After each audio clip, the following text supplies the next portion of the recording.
Chamberlain here again from Great Wave Engineering. Uh, Back in the day, a couple years ago now, I got these two Fluval 406s for testing purposes.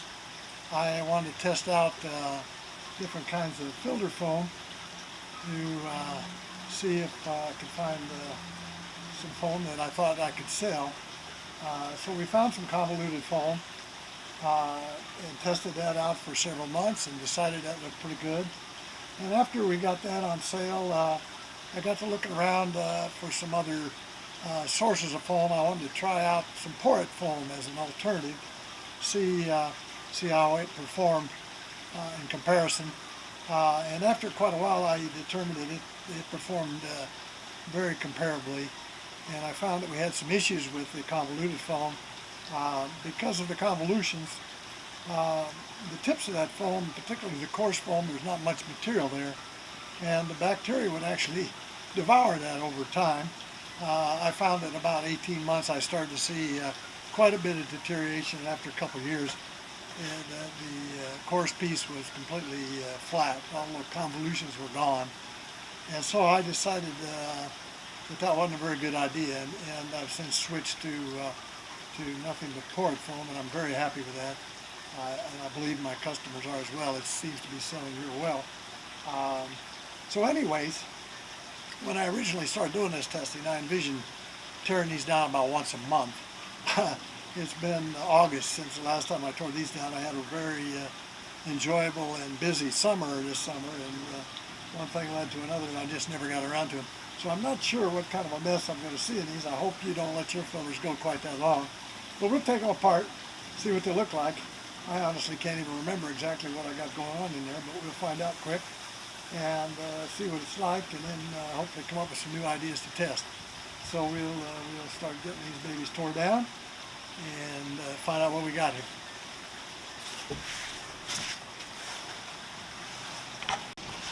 So one of the things I noticed was there was quite a bit of debris getting past the mechanical filtration and into the biomedia, which of course was not something I really wanted to see. I wondered, since the water comes in from the top in virtually every filter I've looked at, I think there might be one Eheim where they come in the bottom, but almost every canister I've ever seen, water comes in the top and then passes down through the bottom somehow and then comes on back up through the media. But it didn't look to me like at the top there things were exactly sealed up very perfectly. So one of the tests I did, one of the things I was trying to do with this test, was I cut a piece of thin fine foam, not very well as you can see, but I was trying to create a gasket up here at the top to ensure that all the dirty water went down through that hole, through the coarse foam, which on this filter runs all the way down the side here and then into the bottom, and there's another piece of coarse foam there, and then it comes on back up through the stock. So here you can see that that piece of foam, and it's collected a fair bit of stuff, which is kind of a good sign. We'll see if it really did any good when we get things tore apart. So here we have a filter that's sort of set up the stock way, and as you can see, there's quite a bit of stuff here. This is essentially the outlet of the filter, which you would kind of hope would be just absolutely pristine, but as you can see, it's not really very pristine, and I guess the water's actually going to pass out through this opening into the impeller and then up and out. And so depending on how well this surface seals, and I can see there's some openings here, but I guess those might fit into some cogs over here. So it may be well sealed. So it's very possible that even though there's a bunch of crap around here, it's not really in the output stream per se. But at any rate, we'll go ahead and tear this thing apart a little more and see if we can see any advantage to that. That was actually a trick that one of my customers pointed out. I can't recall who it was exactly, or I'd be glad to give him credit for that. But seemed like a good idea to try, and so we'll see if it seems to have helped at all. Well, just as I suspected, this filter is pretty funky. It should have been cleaned 3.5 to 4 months ago. I got a lot more debris into the biomedia than I've ever seen in the past. I've always seen a bit in the first tray, but in this case all 3 trays are quite a bit more heavily loaded than I would like to see. Now it's going to be interesting. As I said, I can't really recall what we have here in this mechanical filter tray here on the bottom. So it'll be interesting to see what that looks like when I pull it apart. And here's the other one. Now this one didn't have the gasket on the top. And again, the results from whatever combination of mechanical filtration I had, I've never really been able to see much in the way of difference.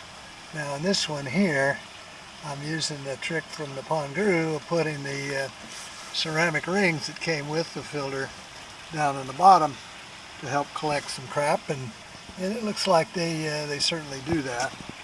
Over here I actually had another piece of fine foam, and that probably isn't such a super duper idea, because obviously there in that very first section it's clear that the bacteria are pretty virulent and have kind of devoured that to a large extent. So that's probably not the hot setup, that's for sure. Okay, so on the filter where I had the gaskets, I see I've got basically the new regime, the poured foam stack with the coarse, medium, and fine. The coarse and the medium are both an inch thick, and then the fine foam is about a half an inch thick. And so you can see what those look like. They're both pretty well, or all 3 are pretty well saturated with gunk right now, and that's what the basket looks like. The other filter had the sort of the old regime. Here we've got the convoluted foam, coarse and medium, and then I had the 1/4 inch fine foam. This is actually finer than the other fine foam. This is 50 pores per inch, the other is 30 pores per inch. But if you look, and it might be a little hard to see in this, but it's real clear that the convolutions are being eaten away by bacteria. So that's one of the reasons I've gone away from this, because you'd have to continually be purchasing new foam, which would be great for me, but not so super for you. Now looking at the basket, you might get the impression that that convoluted foam stops more crud because there's more crud there.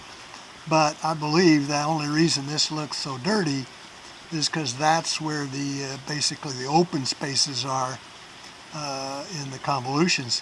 So it just leaves an open space there, and a bunch of crap collects there, and that's wonderful. We're glad it's there as opposed to further upstream. But looking at the biohome media, I can't really see any difference in the amount of debris that's passed either one of these. So given the fact that this stuff isn't long for the world, I think I made the right decision by moving to the port foam. So a number of experts make a big deal out of cleaning your filters with tank or pond water so as not to destroy the bacteria, and but I've never been able to understand exactly how you are going to do that very effectively, particularly with the mechanical media. So in this case, we see this one coarse foam, which was cleaned out here on the left by squeezing it a number of times in a tub of water, and it got obviously a lot of the dirt out. It was filthy dirty when I started, but it's still pretty dirty right now. The one on the right is cleaned out the way I would recommend. I use my garden hose with a real sharp spray, and you can see that gets it much cleaner. So I have encountered a number of people that have indicated, and as I believe, that the bacteria are a lot more hardy than we would imagine. And and also in the case of this mechanical filtration, it wouldn't bother me if we killed them all, but I don't think there's any chance of that. We're going to count on the biohome to take care of the biological processes. And even there, I'm going to rinse those off. But obviously it doesn't take very long to do that, so I'm not really concerned about damaging the bacteria there either. So anyways, for what it's worth, just give you an idea of what'll happen one method versus another. Don't know if I've shown this before, but I use these perforated planter boxes to clean out the biohome.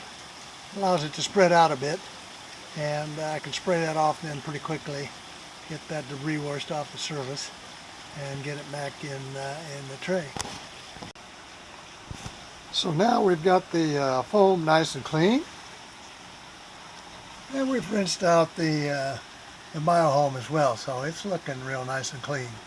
So there's about about 3 things that I can think of off the top of my head that are really cool about biohome. One, of course, is the phenomenal surface area that the media has, more than just about anything else you can imagine. And then, of course, there's the center core that's a little denser, and being the center core is further away from any oxygen in the water, and so supports the anaerobic or anoxic bacteria to take care of nitrate, which is very unusual. But then there's a third thing that really makes all of this work.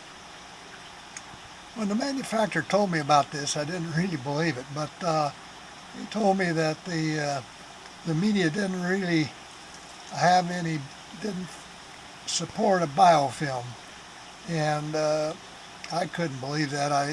Everything I read indicated that bacteria were always going to create a biofilm. If you put some water in a white ceramic cup and just let it sit for a while, you'll probably see that orangish, pinkish film, film begin to form on the surface of the cup. And that's pretty typical. You see that on all sorts of media as well. Particularly if it's light in color, it'll appear there real quickly, and it's pretty tough to get off. And the problem with that is in other types of media that builds up and begins to plug up the media, even if it was very porous to begin with. But this stuff, well, like I say, it's hard to believe until you actually see it, but you probably saw how dirty this was to begin with. I've rinsed it off just a bit, and now it looks to me just like it did when we first took it out of the bag. So that's one of the main secrets behind biomotion. Although you want to have as good a mechanical filtration as possible to keep that crap out of there in the first place, the fact that there isn't a heavy biofilm forming is going to make it easier to keep it clean and therefore keep it working for quite some time.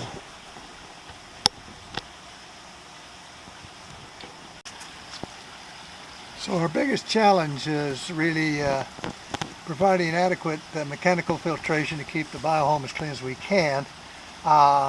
In one of the test filters, I had these ceramic rings that originally shipped with the Fluval, a pathetically small amount, but I put those in the bottom to help catch some debris. And the other one I had shown you earlier, I thought I had placed a thin layer of foam down there. I'd forgotten that actually what I'd placed down there were some chunks of foam. I thought I'd see how that worked.